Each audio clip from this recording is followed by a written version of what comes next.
बोलता हिंदुस्तान पर तमाम दर्शकों का स्वागत है। दुनिया में चीज़ें बदल रही हैं, राजनीति बदल रही है और नेताओं के जो बयान आ रहे हैं, वो बहुत हद तक चीज़ों को बदल कर रख देंगे आने वाले कुछ वक़्त में। इज़राइल में क्या कुछ हुआ कल रात, पूरी दुनिया ने देखा। कैसे बेंजामिन नेतन्याहू को अपने काफ़िले के साथ भागना पड़ा। जो फैसला लिया उन्होंने, उसके बाद लोग सड़क पर आ गए और लोगों ने जितना बड़ा प्रोटेस्ट किया है, वो नेतन्याहू के बस के बाहर है कि तमाम लोगों को कंट्रोल कर सके। उधर ट्रम्प कह रहे हैं कि अब मैं जंग होने नहीं दूँगा। तो क्या ये गाज़ा पर कब्ज़ा और लेबनान में घुस जाना, ये तमाम चीज़ें जो इज़राइल कर रहा था अमेरिका के बलबूते पर, अब ये नेतन्याहू के लिए झटका हो गया अमेरिका का चुनाव। ये चीज़ें हो क्या रही हैं, दुनिया बदल कैसे रही है? समझेंगे, जानेंगे हमारे साथ अमरीश जी। अमरीश जी, स्वागत है आपका। धन्यवाद।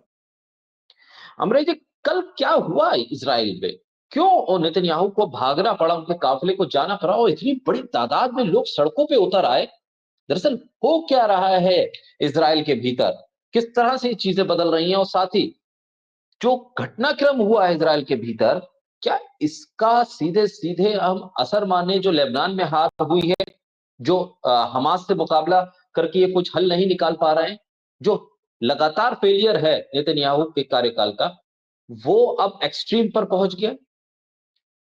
देखिए सबसे पहले जाकिर साहब आपको बताएँ कि जी। जो डिफेंस मिनिस्टर योवाश गालांट को उन्होंने हटाया और एक नए को ले आए जो और ज़्यादा चरमपंथी है, इज़राइल का हम, जिसने वो बयान दिया था कि जेनोसाइड होना चाहिए खुलेआम और जिसके ऊपर सैंक्शंस लगाने की बात अमेरिका ने एक समय की थी। अमेरिका ने नहीं, कुछ ह्यूमन राइट्स ऑर्गेनाइजेशन और इसने ये भी कहा था कि जेरूसलम जो है हम उसमें अल-अक्सा मस्जिद की जगह टेम्पल ऑफ सोलोमन बनाएंगे। इस तरह का वो अतिवादी चरमपंथी है।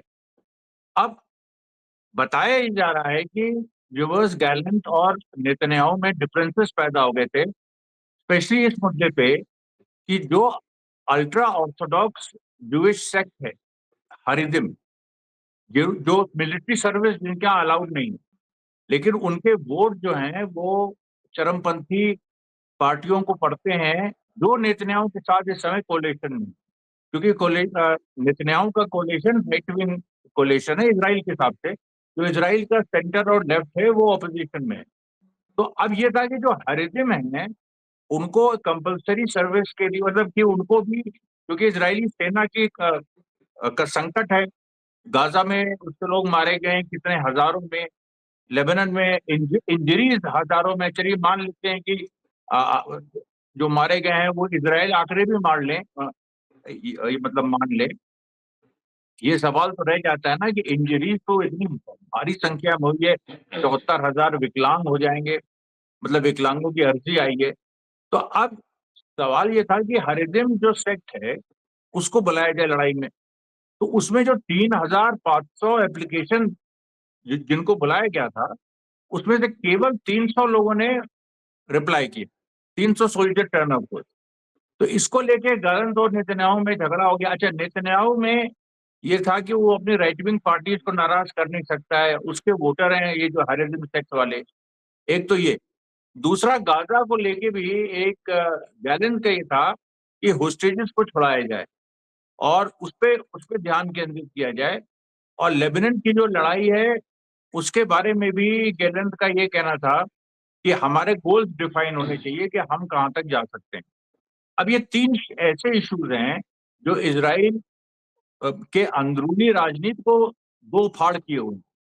क्योंकि अब देखिए, अब भारत ये जो अल्ट्रा राइट है, ये चाहता है कि इनके लिए मरे इजरायली, लेकिन इनके जो सेक्ट के लोग हैं वो ना मरे। अब हारिज्म जो है वो पैलेस्टीनियंस के खिलाफ खूब जहर उगलते हैं, लोगों को उकसाते हैं, लेकिन जब खुद लड़ने की बात आई तो देखिए फेल हो गए। ये वही जैसे इंडिया में अभी जो एक बहराइच में घटना हुई थी, यहाँ पर एक गोपाल मिश्र नाम का एक हिंदुत्व का जो एक आदमी, वो एक लड़का, वो चढ़ गया था एक मुस्लिम के घर, उस झंडा उतार के और भगवा झंडा फहराने, तो वो मारा गया उसमें। तो उस पे ये डिबेट चली इंडिया में बहुत बड़े लेवल पे, इवन बीजेपी के लोगों में, कि अपने लड़कों को क्यों नहीं भेजते हैं ये लोग जो बड़े बड़े एमएलए एमपी हैं। और इस तरीके आप गरीब घर के चाहे चाहे सवर्ण जातियों के गरीब घर के लड़कों को आप आगे कर देते। अब यही देखिए इसराइल को आप देखिए, इसराइल में यही हो रहा है कि जो जो लोग भड़काते हैं सबसे ज्यादा, वो लोग लड़ाई करने के लिए आगे नहीं आते। और गैलेंट यही कह रहे थे कि इनको इनको इन्फोर्स करो कि ये आए। अब नेतन्याहू उनको ये नहीं लगा। अब नेतन्याहू ने उसने कहा कि हमारे हमारे डिफरेंसेस हैं, ये हैं। भाई असली बात नहीं बताई, लेकिन गैलेंट आ गए कल रात को ही टीवी पे। उन्होंने ये क्लियर किया कि ये 3 एरियाज हमारे डिसएग्रीमेंट के हैं, जिसमें होस्टेजेस की वापसी भी एक बड़ा सवाल गैलेंट ने उठाया। उसके बाद देखिए उसी के पैरेलल बल्कि ये प्रदर्शन शुरू हो गए। अब ये प्रदर्शन देखिए एक जैसे शाहीन बाग टाइप बनते जा रहे, मतलब लगातार एक एक फिनोमेना बन रहा है इजरायली सोसाइटी का, परमानेंट प्रदर्शन कि लोग जो हैं वो कोई ना कोई किसी न किसी दिन, मतलब लगभग हर दिन किसी न किसी मुद्दे पे सड़क पे रहते हैं और वो नेतन्याहू को ही घेरते हैं। और कल कल नेतन्याहू की पुलिस उनको कंट्रोल भी नहीं कर पाई। तो हो सकता है कि ये प्रदर्शन, जैसा कि मैंने पहले भी कहा था, ये और उग्र होंगे और इस कोई भी स्थिति ये ले सकते हैं, क्योंकि आईडीएफ के अंदर भी युद्ध को लेके बहुत बेचैनी है। अच्छा, अब ये देखिए ट्रंप के सवाल पे आते हैं। देखिए ट्रंप की जो समस्या है वो अमेरिकन इकोनॉमी की समस्या है। उसमें वहां पर आप $22 बिलियन एड इसराइल को दे चुके हैं, यूक्रेन को इससे ज्यादा दे चुके हैं, आपको देते रहना है। अब सवाल ये है कि ट्रंप क्या इस चीज को कैरी फॉरवर्ड करेगा। उसने पहले ही कह दिया था कि हम आएंगे सत्ता में तो अमेरिका फर्स्ट हमारी पॉलिसी होगी। मतलब अमेरिका को हम पैसा कमवाएंगे, अमेरिका पैसा अपना व्यय करे, ये हम नहीं होने देंगे। और अमेरिकन जनता की मांग भी यही है, इसीलिए उसको जिताया भी है। ब्रॉडली आप बाकी सब बहसें, ये लिबरल वर्सेस कंजर्वेटिव और कोई ज्यादा फर्क ट्रंप और कमला हैरिस में नहीं है, ये सब बातें सही है। दूसरी तरफ ये भी सही है कि जो ट्रंप 2016 में जीता था उसके पीछे इस्लामोफोबिया उसने काफी उस पे खेला। लेकिन इस बार नहीं, इस बार बिल्कुल उस सवाल पे बिल्कुल चुप था। इस बार उसने इमिग्रेंट्स को अटैक किया, इस बार उसने डेमोक्रेट्स की हिपोक्रेसी को अटैक किया। खासतौर पे देखिए वॉर वाला मुद्दा बहुत इंपॉर्टेंट था। और इलॉन मस्क जो एक्स के मालिक हैं, वो पूरी तरह से ट्रंप के साथ थे। पहली बार हिस्ट्री में हुआ कि एक बिजनेसमैन एक पॉलिटिकल एक्टिविस्ट की तरह एक प्रेसिडेंट के कैंडिडेट के साथ लगा। और ये मतलब एलोन मस्क अमेरिका के और दुनिया के जो 5 सबसे अमीर लोग हैं, उनमें आते हैं। तो वो अच्छा, उन्होंने भी ये मुद्दा उठाया वॉर का, कि वॉर जो इतनी खर्चीली है इससे अमेरिका को क्या मिल रहा है। बीच में ट्रंप ने ये भी कहा, मिडिल ईस्ट का नाम लेते हुए, क्योंकि इसके पहले देखिए नेतन्याहू जब गए थे अमेरिका और उस समय इलेक्शन का कैंपेन चल रहा था, तो ट्रंप नेतन्याहू से मिले थे, इसराइल को सपोर्ट किया था, इवन ग्रेटर इसराइल को सपोर्ट करने की बात कह दी थी।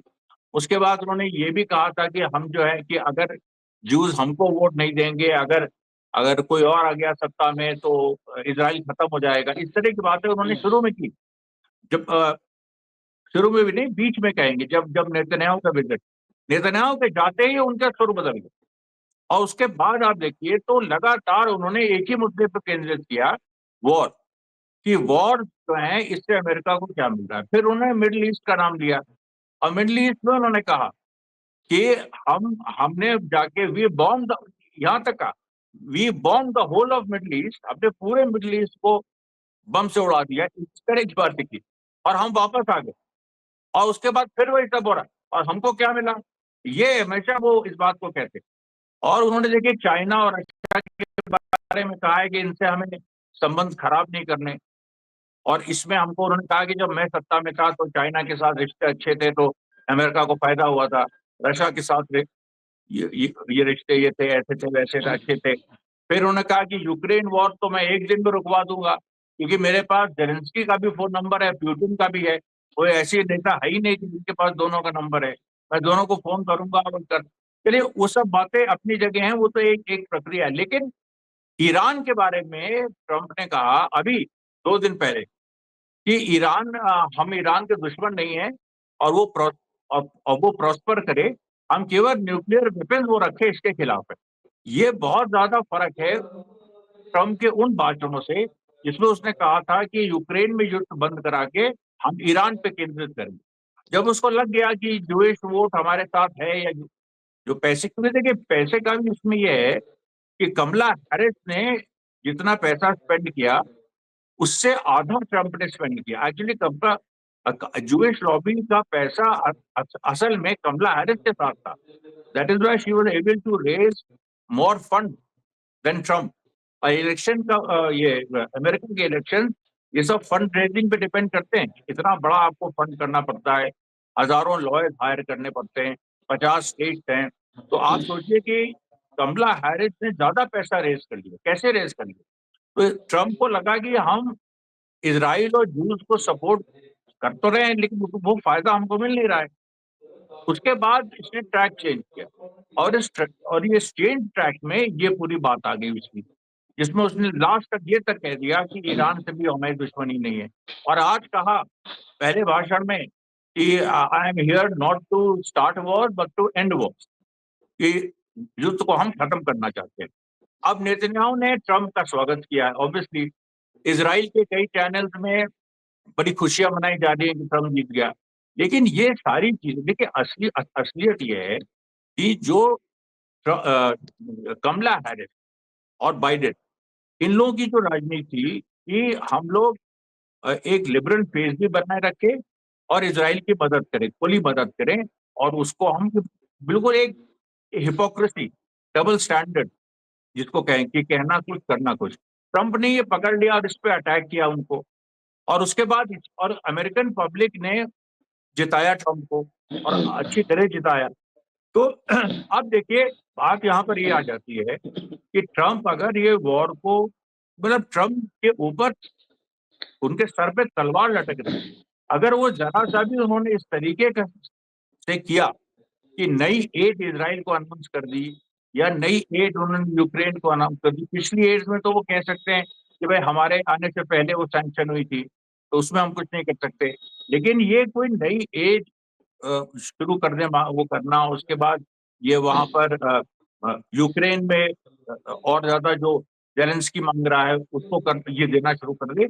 ये जैसे ही वो करेंगे वैसे ही देखिए वहां बैकलैश होगा, क्योंकि इस बार बहुत ही ज्यादा अमेरिकन सोसाइटी पोलराइज है, और स्पेशली वो वॉर के सवाल वॉर के सवाल पे वो बहुत ज्यादा एंटी वॉर, क्योंकि उन लोगों का मानना है कि इससे कोई फायदा नहीं हो रहा है। ऐसा नहीं कि उनको इसराइल से कम सहानुभूति है, या बहुत लोगों को पता भी नहीं क्या डिस्प्यूट है। अमेरिकन ज्यादातर लोग काफी वो होते हैं जो अपने में रहते हैं, लेकिन जिनको मतलब एक ब्रॉडली ये है कि इस तरह की लड़ाइयों से हमको क्या फायदा। तो अब ट्रम्प के ऊपर ये तलवार लटक रही, और नेतन्याहू जो सोच रहे थे कि हम इस पूरे कंफ्यूजन का, और अमेरिकन इलेक्शन में बहुत बड़ा डिस्ट्रप्शन होगा, कोई कौन जीता है ये तय नहीं होगा, ये आपस में लड़ाई होगी, वैसी स्थिति नहीं लग रही, पहली बात।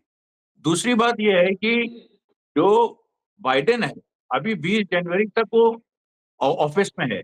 20 जनवरी को ट्रम्प अपनी ओथ लेंगे। इस बीच में जरूर बाइडेन कुछ ऐसी चीज करने की कोशिश करेंगे इसराइल के फेवर में कि और उसको एड बढ़ाओ, ये करो, लेकिन अब बहुत मुश्किल हो जाएगा। तो मेरा मोटा मोटी मानना है कि अमेरिका का जो इलेक्शन है, it is a verdict against war. ये जो युद्ध विरोधी ये वर्डिक्ट, ये बहुत क्लियर है, जनता ने यही कहा। इसको अब जिस भी तरह से आप लीजिए, जीता कोई भी हो, जनता का यही है कि युद्ध रुकना चाहिए, वो उसके फेवर में नहीं। अब इस मैंडेट को अगर ट्रम्प, अब देखना यही, ट्रम्प रिस्पेक्ट करते हैं कि इस मैंडेट को कब वो उल्लंघन करते हैं, ये हमको देखना। और ब्रॉडली पूरी दुनिया के स्तर पे ये जो रिजल्ट आया है अमेरिका के इलेक्शन का, ये बेसिकली जो एक्सेस ऑफ रेजिस्टेंस है ईरान द्वारा, और पूरा पूरा यमन से लेके हमास से लेके और पूरा ये लेबनान से लेके और ईरान तक और रशिया चाइना, इन सबके फेवर में गया। ये इस तरह का रिजल्ट जो है ये इनके फेवर में गया, क्योंकि अगर कमला हैरिस जो बाइडेन जीतते तो उनका तो वही था कि वो अमेरिकन एक इम्पीरियलिज्म, जो लिबरल इम्पीरियलिज्म है नए तरह का, उसको वो कैरी फॉरवर्ड करते। तो जनता ने उसके खिलाफ वोट कर दिया है। तो ये देखिए बहुत साफ है कि इस समय अगर मतलब युद्ध रोकने का एक अच्छा माहौल बन गया। अब उसको कितना फॉलो अप करते हैं वो एक अलग सवाल। बहुत शुक्रिया अमरीश जी, बोलते हिंदुस्तान को समय देने के लिए, हमारे साथ चर्चा करने के लिए बहुत शुक्रिया। धन्यवाद।